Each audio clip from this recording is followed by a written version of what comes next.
Nous avons déjà vu les deux premières parties du livre de l'Apocalypse, le premier chapitre, les choses que Jean a vues, et le deuxième et le troisième chapitre du livre de l'Apocalypse, les choses qui sont, c'est-à-dire l'histoire terrestre de l'Église du Seigneur Jésus-Christ.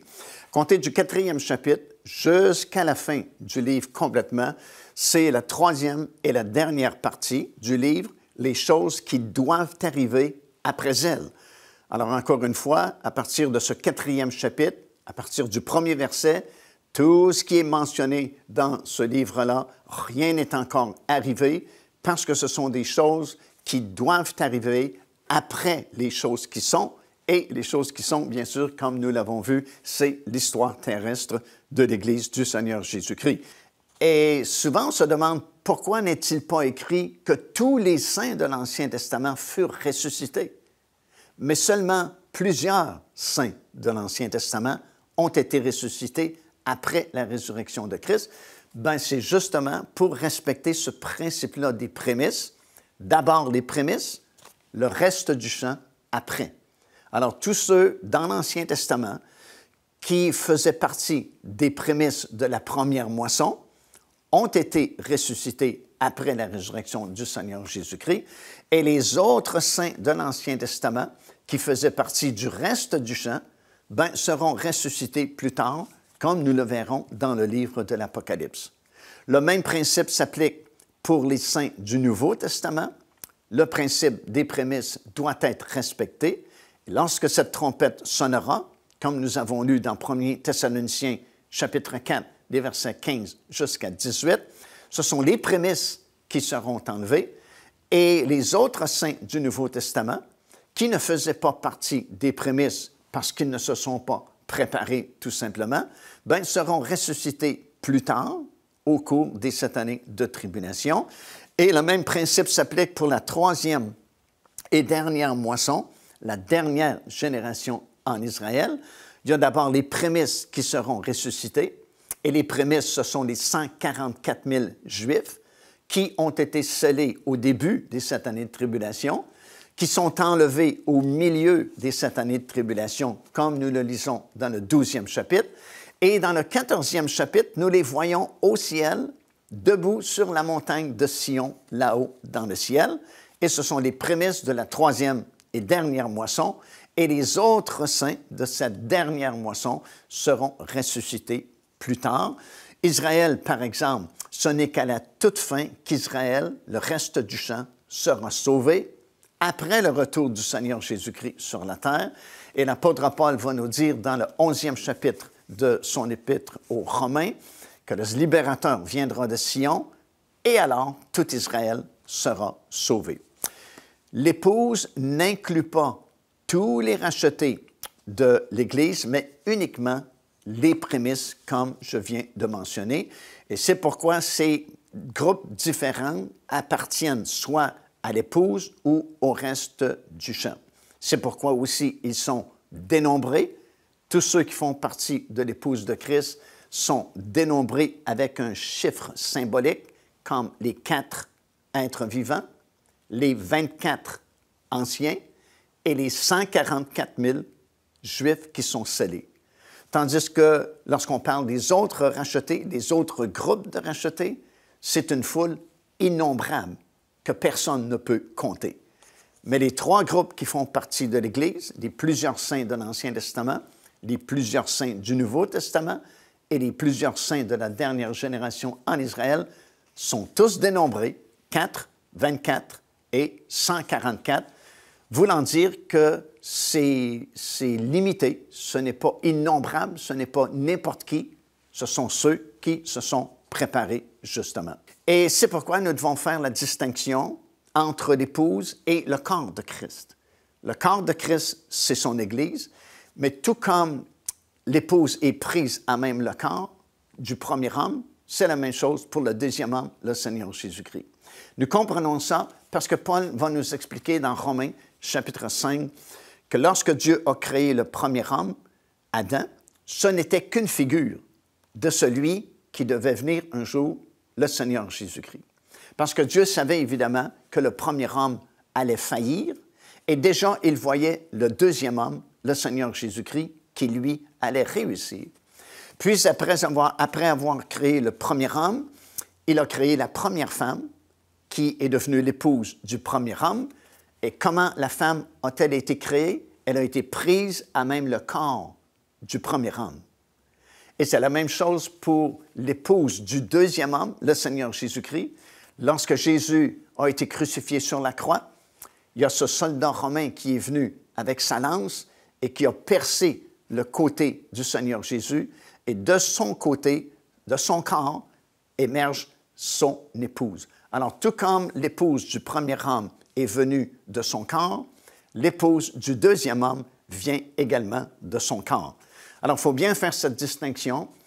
L'épouse, c'est différent du corps. Le corps, c'est l'Église, mais l'épouse, c'est une sélection du corps de Christ. Et c'est pourquoi nous sommes exhortés dans les Écritures à se préparer, parce qu'encore une fois, ce ne sont pas automatiquement tous les chrétiens qui seront enlevés lorsque cette trompette va sonner. Parce qu'écoutez, si tous les chrétiens devaient être enlevés lorsque la trompette sonnera, nous n'avons pas besoin d'exhortation à se préparer, à être trouvés dignes de faire partie de cet enlèvement-là. Nous n'avons pas besoin d'exhortation comme nous lisons dans 1 Jean, 2e chapitre et le verset 28, qui dit ceci, « Petits enfants, demeurez en lui, afin de ne pas être trouvés éloignés et confus lorsqu'il reviendra. » Alors, ça veut dire que des gens qui sont dans l'Église, qui seront trouvés confus et éloignés de lui lorsqu'il reviendra. Il faut demeurer en lui. Dans la description de l'Église de Laodicée, qui représente une partie de l'Église des derniers jours, le Seigneur Jésus-Christ ne parle pas au monde, il ne parle pas au peuple juif, il parle à son Église. Il parle à l'Église de Laodicée et dit aux chrétiens de cette Église-là, de cet âge-là ou de cette période-là de la fin, parce que tu n'es ni bouillant ni froid, mais parce que tu es tiède, dit-il, je te vomirai de ma bouche. Alors, si certains chrétiens sont vomis de la bouche du Seigneur parce qu'ils sont devenus tièdes, il y a une tiédeur spirituelle qui s'est établie dans leur vie, bien, c'est évident qu'ils ne feront pas partie de l'enlèvement de l'Église. Alors, nous savons, à cause de toutes ces raisons-là, que tous les chrétiens ne monteront pas lorsque la trompette va sonner, mais il y a nécessairement une préparation qui doit être faite. Et encore une fois, vers la fin du livre de l'Apocalypse, lorsqu'on fait l'annonce du mariage et des noces de l'agneau, il est bien dit, « Réjouissons-nous, soyons dans l'allégresse, car les noces de l'agneau sont venues et son épouse s'est préparée. » Alors, nécessairement, il y a un temps de préparation. Et bien sûr, le temps de préparation, c'est maintenant.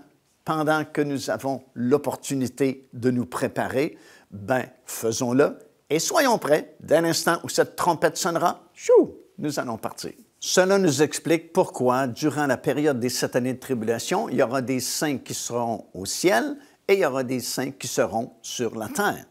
Les rachetés de l'Éternel qui seront au ciel, nous le lisons dans le livre de l'Apocalypse, 4e chapitre, et au verset 4, nous lisons au sujet de ces 24 anciens qui représentent les croyants qui ont déjà été enlevés. Nous voyons également les 4 êtres vivants qui représentent les plusieurs saints de l'Ancien Testament qui, eux aussi, ont été ressuscités et sont maintenant au ciel. Et pendant ce temps-là, sur la terre, il y a d'autres rachetés de l'Éternel. Il y a ces âmes-là qui auront donné leur vie en martyrs et on les voit sous l'autel dans le temple, dans le tabernacle céleste, dans Apocalypse chapitre 6, verset 9, et aussi chapitre 20 et le verset 4. Il y a cette grande foule qui arrive au ciel au début des 7 années de tribulation. Nous le lisons dans le 7e chapitre du livre de l'Apocalypse. Nous voyons également plusieurs rachetés de l'Éternel vers la fin des 7 années de tribulation, chapitre 14 et le chapitre 15 du livre de l'Apocalypse, alors que la grande moisson de la terre, à la suite de la prédication de l'Évangile qui a été faite par cet ange qui a circulé autour de la planète. Alors, il y a plusieurs groupes, différents groupes de rachetés, et ça confirme ce que Paul a enseigné aux Corinthiens. Dans 1 Corinthiens, chapitre 15, versets 22 et 23, il a dit, « Oui, nous allons tous ressusciter, mais chacun en son rang. » Alors, il y a deux résurrections, la résurrection des justes et la résurrection des injustes. La résurrection des justes s'échelonne sur une longue période d'années, et en fait, elle est déjà commencée par la résurrection du Seigneur Jésus-Christ, afin qu'il soit le premier en tout, et se terminera lorsque le Seigneur Jésus-Christ posera son pied sur la montagne des Oliviers, sur cette terre, alors qu'il est écrit dans Apocalypse chapitre 20, « Et je vis les âmes de ceux qui ont été décapités, ils revinrent à la vie et régnèrent avec Christ pendant 1000 ans. » Tandis que la deuxième résurrection, elle, ne se fera que d'un seul bloc et ne se fera qu'à la fin du règne de 1000 ans, après que le ciel sera déroulé comme un livre et la terre se sera enfuie pour être rénovée par le feu. Il y aura ce jugement du grand trône blanc. Et la Bible dit, « Je vis tous les autres morts. Ils revinrent à la vie et ils ont comparu devant le jugement, justement, de ce grand trône blanc. » Alors, il y a deux résurrections, résurrection des justes, résurrection des injustes, et la résurrection des justes se fait par rang.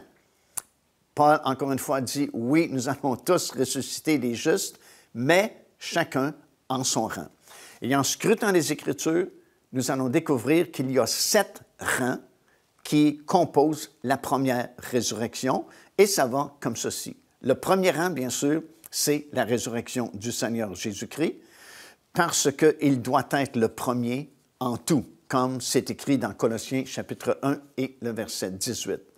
Le deuxième rang de la première résurrection, ce sont les plusieurs saints de l'Ancien Testament qui ont déjà été ressuscités après la résurrection de Christ, tel que nous le lisons dans Matthieu chapitre 27 et au verset 52 et 53. Le troisième rang de cette première résurrection, ce sont les plusieurs saints du Nouveau Testament qui monteront au ciel lorsque la trompette sonnera, comme nous le lisons dans 1 Thessaloniciens, chapitre 4, des versets 14, 15 jusqu'à 18. Le quatrième rang de la première résurrection, c'est cette grande foule qui arrive au ciel, au chapitre 7, des versets 9 jusqu'à 12, dans le livre de l'Apocalypse. Le cinquième rang de la première résurrection, ce sont ces 144 000 Juifs qui auront été scellés au début de cette année de tribulation et qui seront enlevés dans le 12e chapitre du livre de l'Apocalypse, au verset 5. Et encore une fois, nous les voyons au ciel dans le chapitre 14, se tenant debout sur la montagne de Sion céleste. Le sixième rang de la première résurrection, c'est cette grande moisson de la terre, ces gens qui accepteront la prédication de l'Évangile qui aura été faite à ce moment-là par cet ange que Dieu va envoyer et va circuler autour du globe, autour de la planète, prêchant un Évangile éternel. Et des millions de personnes accepteront le message qui sera prêché à ce moment-là. Et cette grande moisson s'appelle la moisson de la terre dans la Bible, dans le chapitre 14 du livre de l'Apocalypse. Et le septième et dernier rang de la première résurrection, ce sont les âmes de ceux qui ont donné leur vie en martyr au tout début des 7 années de tribulation et un peu tout le long de ces 7 années de tribulation. Dans Apocalypse chapitre 20 et au verset 4, Jean dit « Je vis les âmes de ceux qui ont donné leur vie en martyr, revinrent à la vie et régnèrent avec Christ pendant 1000 ans. » Et à ce moment-là, la première résurrection est désormais complète. Si vous êtes un racheté de l'Éternel, il faut nécessairement que vous soyez ressuscité dans l'un ou l'autre de ces différents rangs qui composent la première résurrection, parce que dès que ces âmes des martyrs sont ressuscitées, c'est terminé, la première résurrection est complète, Maintenant, c'est le gouvernement de Christ qui est établi sur cette terre. C'est le début du règne de 1000 ans. Et après le règne de 1000 ans, c'est la deuxième résurrection, celle des injustes. Et vous ne voulez pas faire partie de cette deuxième résurrection parce que leur destination éternelle, c'est l'étang de feu. Alors, vous devez être ressuscité dans l'un ou l'autre de ces 7 rangs-là de la première résurrection. Et le livre de l'Apocalypse est le seul livre de toute la Bible où nous pouvons voir la position qu'occupera au ciel chacun de ces 7 groupes-là. Et ça va comme ceci. Premier rang, le Seigneur Jésus-Christ, nous le voyons dans le premier chapitre de l'Apocalypse, versets 12 jusqu'à 16. Le deuxième rang, les plusieurs saints de l'Ancien Testament, sont représentés par les 4 êtres vivants mentionnés dans Apocalypse chapitre 4, versets 6 jusqu'à 8. Le troisième rang, les plusieurs saints du Nouveau Testament, ce groupe-là est représenté par les 24 anciens, Apocalypse chapitre 4 et le verset 4. Le quatrième rang, cette grande foule, nous lisons à son sujet dans Apocalypse chapitre 7, versets 9 et 10, et nous lisons qu'ils se tenaient devant le trône de Dieu avec des palmes dans leurs mains. Le cinquième rang, les 144 000 Juifs qui ont été scellés, nous les voyons au ciel dans le 14e chapitre du livre de l'Apocalypse. Le sixième rang, la moisson de la terre, nous les voyons debout dans la mer de cristal devant le trône de Dieu. Ça, c'est dans Apocalypse chapitre 15 et le verset 2. Et finalement, le septième et dernier rang de la première résurrection, les martyrs de cette période de tribulation sont ressuscités à la toute fin et vont régner avec Christ durant ce règne de 1000 ans qui va débuter à ce moment-là.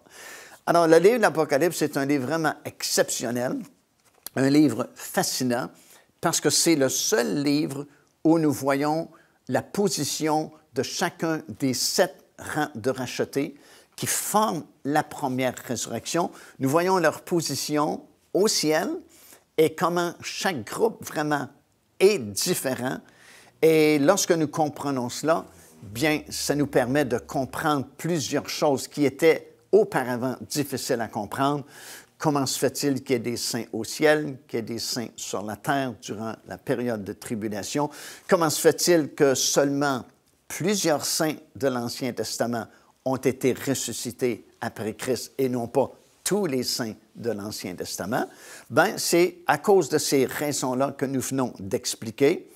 Tout d'abord, le principe des prémices qui a été établi par Dieu lui-même et le fait que nous ne ressusciterons pas tous en même temps, mais selon ce que Paul a enseigné aux Corinthiens, chacun ressuscitera en son rang.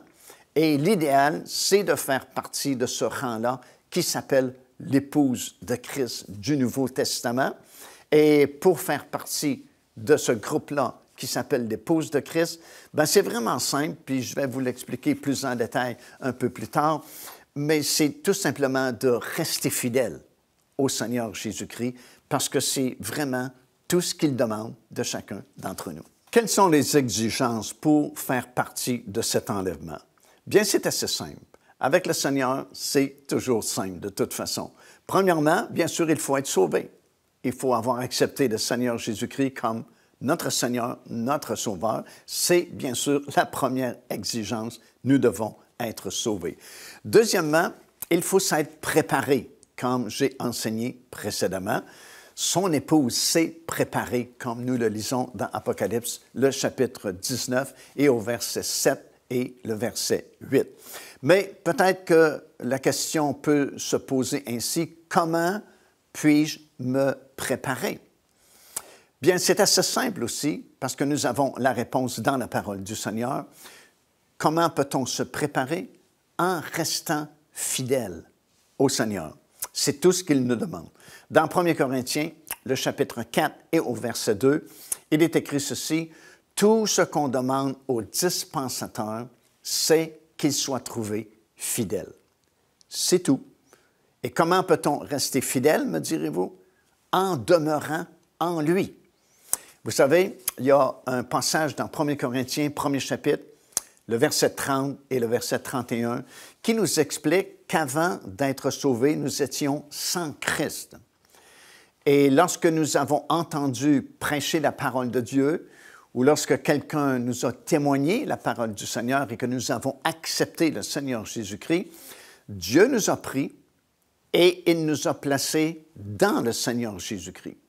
Et dans ce passage-là de l'Écriture, il est dit « Or, c'est de Dieu que vous êtes en Jésus-Christ, lequel, de par Dieu, a été fait pour nous sagesse, justice, rédemption, afin, comme il est écrit, que celui qui se glorifie dans le Seigneur. » Alors, ce texte biblique nous explique que Jésus-Christ a été fait pour nous toutes ces choses, parce qu'évidemment, moi, je ne pouvais pas le faire pour moi-même, et vous ne pouviez le faire pour vous-même. Alors, Jésus l'a fait pour nous. Et parce que nous avons été placés en lui, nous avons désormais toutes ces choses à cause de lui. Alors, lorsque Dieu regarde l'ensemble de l'humanité, il ne voit pas les religions, les dénominations comme nous, les êtres humains, nous les avons construites, mais il ne voit que deux groupes de personnes, ceux qui sont sans Christ et ceux qui sont en Jésus-Christ. Et personne de lui-même ne peut se placer en Jésus-Christ. Ça prend le miracle. C'est Dieu qui peut nous placer en Jésus-Christ par le miracle de la nouvelle naissance. Mais maintenant que nous sommes placés en lui, nous avons cette exhortation dans les Écritures mentionnée dans 1 Jean, chapitre 2 et le verset 28, alors que Jean dit « Petits enfants, demeurez maintenant en lui ». De peur d'être trouvé éloigné et confus lorsqu'il reviendra lors de son avènement. Alors, personne ne peut de lui-même se placer en Jésus-Christ, mais maintenant que nous avons été placés en Jésus-Christ par la puissance de Dieu, nous sommes exhortés à demeurer maintenant en lui. Et comment puis-je demeurer en lui? Bien, il y a différents moyens que la parole de Dieu met à notre disposition qui vont nous permettre de demeurer en lui et d'avoir cette assurance d'être enlevé lorsqu'il reviendra. Tout d'abord, nous lisons dans Éphésiens, dans le 5e chapitre, des versets 19 jusqu'au verset 25, ces paroles. « Entretenez-vous par des psaumes, par des hymnes et par des cantiques spirituels, chantant et célébrant de tout votre cœur les louanges du Seigneur. » Premièrement, afin de demeurer en lui et avoir cette assurance de faire partie de cet enlèvement, nous devons nous entretenir avec les choses spirituelles. On peut s'entretenir, comme l'apôtre Paul suggère ici, en méditant les psaumes, en chantant les psaumes, ou en chantant des cantiques spirituels, l'inspiration qui nous vient du Saint-Esprit, en louant et célébrant de tout notre cœur le Seigneur Jésus-Christ, parce que par nos paroles, vous savez, les paroles sont très importantes. En fait, ce sont les matériaux de construction que nous fournissons au Saint-Esprit afin qu'il crée en nous la réalité de la parole de Dieu. Et c'est la même chose aussi, nos paroles peuvent être des matériaux de construction que nous fournissons à l'ennemi pour que lui crée sa réalité en nous. Et c'est pourquoi il y a beaucoup de versets, beaucoup d'exhortations dans les Écritures qui nous incitent à faire attention aux paroles qui sortiront de notre bouche, parce que par nos paroles, nous serons soit justifiés ou condamnés. Et même la parole de Dieu affirme que le pouvoir de la mort et de la vie sont à nos paroles qui sortent de notre bouche. Alors, lorsque nous célébrons l'Éternel, nous le louons de tout notre cœur, nous méditons sa parole, nous nous entretenons dans les choses de Dieu. Et vous savez, depuis la chute de nos premiers parents, de toute façon, tout doit être entretenu. Bon, vous achetez une voiture, si vous ne l'entretenez pas, elle va rapidement perdre de sa valeur. Et c'est la même chose pour nos maisons ou peu importe ce que nous achetons, nous devons entretenir toute chose parce que toute chose perd sa valeur très rapidement. Et c'est la même chose dans le domaine spirituel. Il faut s'entretenir des choses de Dieu afin de demeurer en lui. Deuxièmement, dans Romains chapitre 8 et au verset 5, ça dit « Ceux en effet qui vivent selon la chair s'affectionnent aux choses de la chair, tandis que ceux qui vivent selon l'Esprit s'affectionnent aux choses de l'Esprit. Et il ajoute que l'affection de la chair conduit à la mort spirituelle, tandis que l'affection aux choses de l'Esprit conduit à la vie. Alors, c'est simple à comprendre. Si vous vous entretenez des choses spirituelles, bien, vous maintenez la vie et la vie en abondance en vous. Et c'est ainsi que vous demeurez dans le Seigneur Jésus-Christ. Une autre façon de demeurer en lui, c'est de rester attaché aux choses que nous avons entendues. Ça, c'est dans Hébreux, 2e chapitre et au 1er verset. L'apôtre dit ceci, « C'est pourquoi nous devons d'autant plus nous attacher aux choses que nous avons entendues, de peur que nous soyons emportés loin d'elles. » Alors, il faut demeurer dans les choses que nous avons entendues afin de demeurer en lui, justement.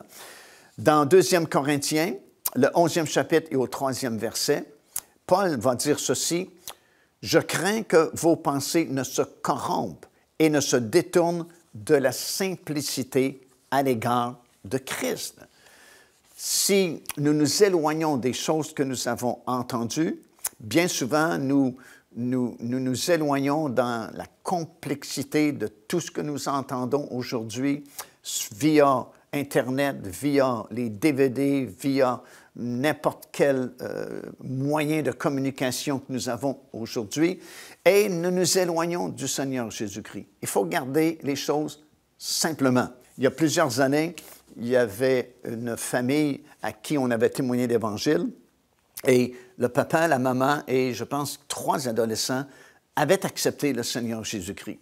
Mais dans les semaines qui ont suivi, quelqu'un est venu les troubler, disant qu'ils ne pouvaient pas être sauvés aussi facilement. Et puis le frère qui avait témoigné à cette famille a communiqué avec moi, me demandant de venir confronter cette personne-là qui les avait troublés. Et puis j'ai accepté de venir, et puis finalement, pendant plusieurs heures, c'était très ardu parce que lui donnait son point de vue, moi je citais les versets de la parole de Dieu et c'était vraiment très difficile, très ardu. Et je voyais que les gens de cette famille ne comprenaient absolument rien de tous ces versets qu'on se lançait au visage l'un et l'autre. Et finalement, j'ai demandé à ce monsieur depuis combien de temps il était dans cette secte religieuse à laquelle il appartenait. Et il m'a dit un certain nombre d'années, comme une 40aine d'années. Et je lui ai demandé si, après 40 ans, il avait l'assurance, s'il mourait dans quelques instants, d'aller au ciel dans la présence du Seigneur. Et il m'a répondu que non. Et j'ai tout simplement dit à cette famille, vous voyez, après 40 ans, il ne sait même pas s'il meurt dans quelques instants, s'il va au ciel, tandis que vous, en acceptant le Seigneur Jésus-Christ, vous avez cette assurance d'être sauvé